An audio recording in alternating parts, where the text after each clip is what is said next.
सभी साथियों को नमस्कार, गुड मॉर्निंग। तो आज है 10 अप्रैल 2023 और 10 अप्रैल 2023 के जितने भी इंडिया और वर्ल्ड के जो करंट अफेयर्स के क्वेश्चन बनते हैं, आज उनका हम डिस्कशन करेंगे। पूरा वीडियो ध्यान से देखना। देखिए आज की क्लास का पहला प्रश्न, राष्ट्रपति ने किस राज्य में गज उत्सव 2023 का उद्घाटन किया है? तो हमारे देश की राष्ट्रपति है द्रौपदी मुर्मू। उन्होंने किस राज्य में गज उत्सव 2023 का उद्घाटन किया? ये किया है असम के अंदर है काजीरंगा राष्ट्रीय उद्यान। वहां पर उन्होंने गज उत्सव 2023 का उद्घाटन किया है। कहां पर है? असम राज्य के अंदर। देखो, राष्ट्रपति द्रौपदी मुर्मू ने 7 अप्रैल 2023 को असम के काजीरंगा राष्ट्रीय उद्यान हाई स्कूल के खेल मैदान में 2 दिवसीय गज उत्सव 2023 का उद्घाटन किया है। राष्ट्रपति ने माउंट कंचनजंगा अभियान 2023 को भी हरी झंडी दिखाकर रवाना किया है। तो ये राष्ट्रपति ने माउंट कंचनजंगा अभियान 2023 को भी हरी झंडी दिखाकर इसको रवाना किया। राष्ट्रपति द्रौपदी मुर्मू ने गुवाहाटी उच्च न्यायालय के प्लेटिनम जुबली समारोह में शामिल हुई और महिलाओं और बुजुर्गों की सुरक्षा के लिए बनाए गए मोबाइल ऐप भरोक्सा का भी शुभारंभ किया है। तो कौन सा ऐप है ये? मोबाइल ऐप है ये भरोक्सा। ये भी हमारे देश की राष्ट्रपति द्रौपदी मुर्मू के द्वारा इसकी जो है शुरुआत की गई है। किसके लिए? ये महिलाओं और बुजुर्गों की सुरक्षा के लिए बनाया गया मोबाइल ऐप है। कौन सा? भरोक्सो। इसकी शुरुआत है इनके द्वारा की गई है। और ये गज उत्सव है, ये असम के काजीरंगा राष्ट्रीय उद्यान में इसका उद्घाटन किया गया है। अगला प्रश्न देखो, हाल ही में फीफा रैंकिंग में कौन सी टीम शीर्ष पर पहुंच चुकी है? हाल ही में फीफा रैंकिंग में अंदर कौन सी टीम शीर्ष पर पहुंच चुकी है? वो जो पहुंच चुकी है अर्जेंटीना। और अब की बार आपको पता है जो फीफा रैंकिंग में खिताब भी किसने जीता था? अर्जेंटीना। और सेमीफाइनल किन किन के बीच में हुआ? अर्जेंटीना और फ्रांस के बीच में। ये क्वेश्चन आ चुका है, इसमें एलडीसी एग्जाम में आया था कि किन दो टीमों के बीच में अर्जेंटीना यानी कि फीफा रैंकिंग में फाइनल मैच हुआ था। तो अर्जेंटीना और फ्रांस के बीच में, तो इन दोनों के बीच में फाइनल खेला गया था। तो अभी अब की बार फीफा रैंकिंग की रिपोर्ट जारी हुई है, उसमें सबसे जो टॉप पर है वो कौन है? अर्जेंटीना। देखो मुख्य तथ्य, विश्व चैंपियन अर्जेंटीना एक स्थान के फायदे से विश्व रैंकिंग में शीर्ष पर पहुंच चुकी है। भारतीय फुटबॉल टीम ने फीफा विश्व रैंकिंग में 5 स्थानों के सुधार के साथ 101वें स्थान पर पहुंच चुकी है। तो भारत का स्थान आपसे पूछे तो कौन सा स्थान आएगा? 101वां। ठीक है, कौन सा स्थान आएगा? 101वां स्थान आएगा। इम्फाल में हुए त्रिकोणीय फुटबॉल टूर्नामेंट में भारत ने म्यांमार और किर्गिस्तान को हराया है। कहां पर है? इम्फाल है, मणिपुर की राजधानी इम्फाल। वहां पर त्रिकोणीय फुटबॉल टूर्नामेंट के अंदर भारत ने म्यांमार और किर्गिस्तान को हराया है। तो भारत की कौन सी रैंकिंग है? 101वीं। और सबसे टॉप पर कौन है? अर्जेंटीना। अगला प्रश्न, वर्ष 2022 के लिए hockey India Major Dhyan Chand lifetime achievement award किसे प्रदान किया गया है?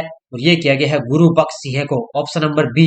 ठीक है, इसको किया गया है गुरु बख्श सिंह को वर्ष 2022 के लिए hockey India Major Dhyan Chand lifetime achievement award दिया गया है। देखो, वर्ष 2021 और 22 के लिए पुरस्कार विजेताओं को सम्मानित करने के लिए हॉकी इंडिया वार्षिक पुरस्कार समारोह का 5वां संस्करण नई दिल्ली में ये इसका आयोजन किया गया।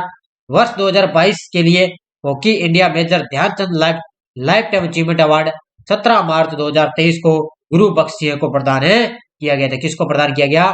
17 मार्च 2023 को गुरु बख्श सिंह को प्रदान किया गया। भारतीय पुरुष हॉकी टीम के उप कप्तान हार्दिक सिंह और महिला टीम की कप्तान स्विता पूनिया को India hockey Balbir Singh senior award for player of the year award 2022 से सम्मानित किया है। तो ये तीनों के तीनों पॉइंट आपको अच्छी तरह से याद रखने हैं। इनमें से कहीं से भी आपके लिए एग्जाम में करंट के तौर पर यहां से क्वेश्चन पूछा जाएगा। अगला प्रश्न, किस नदी में भारत की पहली अंडर वाटर मेट्रो शुरू हो चुकी है? तो मैंने कुछ दिन पहले भी आपको बताया था कि देश की जो आपको पता है जो अंडर वाटर यानी कि पानी के नीचे यानी कि धरती के अंदर आपको पता है, तो आपको पता है भारत की पहली अंडर वाटर मेट्रो शुरू हो जाएगी। कहां पर? पश्चिम बंगाल के अंदर कोलकाता में। किस नदी पर है? हुगली नदी पर इसकी शुरुआत हो चुकी है। अब यानी कि कल रविवार को इसका जो है इसकी शुभारंभ हो चुका है, इसको शुरू किया जा चुका है मेट्रो को। तो ये तस्वीर आप यहाँ पे देख सकते हो। तो ये आपको इधर आपको पानी दिखाई दे रहा है, जल दिखाई दे रहा है। तो ये अंदर ये आपको पता है 2 मेट्रो ट्रेन आपको पता है यहाँ पे तस्वीर आपने देखो, 2 अलग अलग पटरियों पर आपको पता है 2 मेट्रो ट्रेन स्टार्ट की गई है। तो ये कल से रविवार के दिन इसकी शुरुआत हो चुकी है। कहां पर है? हुगली नदी पर के पर है भारत की पहली अंडर वाटर मेट्रो शुरू हो चुकी है हुगली नदी पर पश्चिम बंगाल के अंदर। तो ये तस्वीर के माध्यम से आप देख सकते हो कि किस तरह से इसका डिजाइन यहाँ पर किया गया है और यहाँ पर किस तरह से जो है मेट्रो को यहाँ पे स्टार्ट है किया गया है। देखो, भारत की पहली मेट्रो सेवा कोलकाता में शुरू हुई। यहाँ रविवार को हुगली नदी के नीचे से मेट्रो शुरू हो चुकी है। यह भारत का पहला अंडर वाटर सेक्शन मेट्रो होगा। ठीक है, भारत का पहला अंडर वाटर सेक्शन मेट्रो होगा। यह वेस्ट हावड़ा और सियादल रेलवे स्टेशनों के साथ साथ एस्प्लेड में कोलकाता मेट्रो की उत्तर दक्षिण लाइन को जोड़ेगी। इस मेट्रो के संचालन के साथ साथ हावड़ा मेट्रो स्टेशन देश में सबसे गहरा होगा और यह 33 मीटर गहरा होगा। वर्तमान में दिल्ली मेट्रो में हौज खास वर्तमान में सबसे गहरा है। तो ये ध्यान रखना है, जो हावड़ा जो मेट्रो स्टेशन है ना, ठीक है, हावड़ा मेट्रो स्टेशन में देश में सबसे गहरा होगा ये, और ये 33 मीटर का होगा। वर्तमान में अब कौन है, वर्तमान में दिल्ली में मेट्रो हौज खास वर्तमान में सबसे गहरा है। तो ये 29 मीटर का है और ये है 33 मीटर का होगा आने वाले समय के अंदर। अगला, भारत की पहली सौर ऊर्जा संचालित पर्यटक नाव किस राज्य में लॉन्च हुई? ये हुई है केरल राज्य के अंदर। ठीक है, कहां पर हुई है? भारत की पहली सौर ऊर्जा संचालित पर्यटक नाव है केरल राज्य में लॉन्च हुई है। भारत की पहली सौर ऊर्जा संचालित पर्यटक नाव 27 किलोवाट ऊर्जा का उत्पादन करने की क्षमता के साथ लॉन्च हुई है। Kerala state inland navigation corporation यानी कि KSINC ने सौर ऊर्जा से चलने वाली टूरिस्ट नाव यानी कि सूर्यमशिव लॉन्च की है, जो 27 किलोवाट ऊर्जा उत्पादन कर सकती है। तो ये आपको नाम आपको अच्छी तरह से याद रखना है। तो केरल के अंदर इसकी जो है पहली सौर ऊर्जा संचालित पर्यटक नाव है लॉन्च की जा चुकी है। नेक्स्ट है, किस देश की स्पेस पायनियर ने टियोलोंग 2 रॉकेट लॉन्च किया है? ये लॉन्च किया है किसने?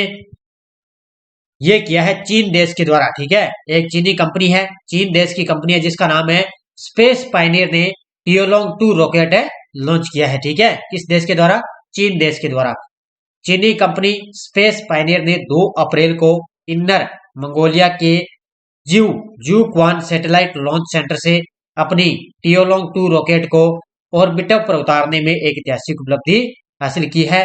टियोलोंग 2 रॉकेट जिसे स्काई ड्रैगन 2 भी कहा जाता है। अब ये नाम ये भी नहीं आए एग्जाम के अंदर, इस तरह का एग्जाम भी आपके अंदर पूछा जा सकता है एग्जाम के अंदर। स्काई ड्रैगन 2 क्या है? ये है, ध्यान रखना, एक प्रकार से क्या है, ये रॉकेट है, ध्यान रखना, जो ऑर्बिट पर उतारने में एक ऐतिहासिक इसने उपलब्धि हासिल की है। चीन कंपनी की कौन सी है ये? स्पेस पायनियर ने इसको लॉन्च किया है। अगला प्रश्न, किस संगठन के द्वारा वायु प्रदूषण की निगरानी रखने के लिए टेम्पो नामक नया उपकरण लॉन्च किया है? तो ये लॉन्च किया है, ध्यान रखना, नासा ने। ठीक है, अब पूछा जा सकता है कि किस संगठन के द्वारा वायु प्रदूषण की निगरानी रखने के लिए टेम्पो नामक नया उपकरण लॉन्च किया? ये किया है, नासा ने लॉन्च किया है। देखो, अमेरिकी अंतरिक्ष एजेंसी नासा ने वायु प्रदूषण की स्थिति पर नजर रखने के लिए नया उपकरण लॉन्च किया है, द tropospheric emission monitoring of pollution. अब टेम्पो की इसकी फुल फॉर्म याद रखना है, the petrospheric emission monitoring of pollution. Tempo नामक यह उपकरण प्रमुख प्रदूषण तत्वों की निगरानी करेगा। यह सर्वाधिक ट्रैफिक, जंगल में आग लगना और ज्वालामुखी की वजह से होने वाले प्रदूषण पर नजर रखेगा। तो इसको लॉन्च किया गया नासा के द्वारा। टेम्पो को फ्लोरिडा में कैंप कैनावरेल स्पेस फोर्स स्टेशन से स्पेस एक्स फॉल्कन 9 रॉकेट से इसको लॉन्च किया गया। पूछा जा सकता है किसके द्वारा इसको लॉन्च किया गया? ये किया गया स्पेस एक्स फॉल्कन 9 से इसको लॉन्च किया गया। तो ये सीधा ही आपसे पूछा जाएगा कि जो टेम्पो नामक उपकरण नया लॉन्च है किसके द्वारा लॉन्च किया गया है? नासा के द्वारा इसको लॉन्च किया गया है। भारत की निजी क्षेत्र की बिजली उत्पादन कंपनी अडानी पावर लिमिटेड ने किस राज्य में बिजली संयंत्र खोला है? ये खोला है, ध्यान रखना, छत्तीसगढ़ के अंदर। ठीक है, ये सॉरी झारखंड के अंदर क्या है कि भारत की निजी क्षेत्र की कंपनी है, उत्पादन कंपनी कौन सी? अडानी पावर लिमिटेड ने झारखंड राज्य में बिजली संयंत्र खोला है। किस राज्य में? झारखंड के अंदर। देखो, भारत की अग्रणी निजी क्षेत्र की बिजली उत्पादन कंपनियों में से एक अडानी पावर लिमिटेड ने झारखंड भारत में एक नया बिजली संयंत्र खोला है। और ध्यान रखना, इसके साथ साथ इस बिजली संयंत्र की उत्पादन क्षमता है वो 1600 मेगावाट है और इससे बांग्लादेश को बिजली की आपूर्ति होने की भी उम्मीद है। यानी कि इसके साथ साथ बांग्लादेश को भी इसमें बिजली की आपूर्ति प्रदान है की जाएगी। तो कहाँ खोला है इन्होंने? झारखंड के अंदर भारत में एक नया बिजली संयंत्र खोला है जिस प्रकार से अपने राजस्थान के अंदर नहीं खोलते हैं क्या अलग अलग, इन्होंने जैसे यहाँ पे अपने जैसलमेर में भी सौर ऊर्जा प्लांट लगाया है, इसलिए झारखंड भी उन्होंने अडानी ग्रीन लिमिटेड ने एक नया बिजली संयंत्र खोला है। नेक्स्ट है, कौन से बॉलीवुड अभिनेता टाइम शो रीडर पोल में टॉप पर चुने गए हैं? तो ये चुने गए हैं शाहरुख खान। कौन से? ये बॉलीवुड अभिनेता है शाहरुख खान, ये टाइम शो रीडर पोल में टॉप पर है चुने गए। बस इतनी डिटेल, बस एक ही पॉइंट आपको याद रखना है कि शाहरुख खान है वो टाइम शो रीडर पोल में टॉप पर है चुने गए हैं। तो ये पॉइंट ही आपको अच्छी तरह से याद रखना है। आज अपने विशेष तौर से चर्चा करेंगे हुगली नदी पश्चिम बंगाल, क्योंकि हुगली नदी पर आपको पता है अंडर वाटर मेट्रो ट्रेन वो शुरू की जा चुकी है। इसमें थोड़ी सी चर्चा अपने हुगली नदी पर करेंगे। तो बस ये लिए चर्चा में रहता अपना जो भी टॉपिक होगा वो अपनी थोड़ी सी चर्चा अपने इसमें करेंगे। हुगली नदी जिसे भागीरथी हुगली नदी भी कहा जाता है, हुगली नदी का प्राकृतिक स्रोत कौन सा है? मुर्शिदाबाद जिले में गिरिया के समीप है, इसका मतलब उद्गम होता है यहाँ से। इसका हुगली नदी का उद्गम होता है, प्राकृतिक स्रोत है मुर्शिदाबाद है जिले में गिरिया के समीप इसका उद्गम होता है। भारत के पश्चिम बंगाल राज्य में बहने वाली एक नदी है ये, ठीक है। इसको विश्व का सबसे अधिक विश्वासघाती नदी भी कहते हैं और इसी के तट पर कोलकाता बंदरगाह स्थित है। तो हुगली नदी पर आपको पता है कोलकाता बंदरगाह है, कहां पर है? पश्चिम बंगाल के अंदर। और हुगली नदी की दो सहायक नदियां हैं, एक तो दामोदर नदी है, एक है रूपनारायण नदी। कौन कौन सी है? दामोदर नदी, एक रूपनारायण नदी। कोलकाता से हुगली नदी पश्चिम और दक्षिण में रूपनारायण नदी मुहाने की ओर बहती है। तो ये आपको बस थोड़ी थोड़ी जो भी अपने करंट के तौर पर कोई चर्चा में होगा तो उसकी अपने थोड़ी थोड़ी इसमें पीछे के टॉपिक में अपने चर्चा कर लेंगे। तो ये हुगली नदी पश्चिम बंगाल, थोड़ी सी चर्चा हमने इसके बारे में की है।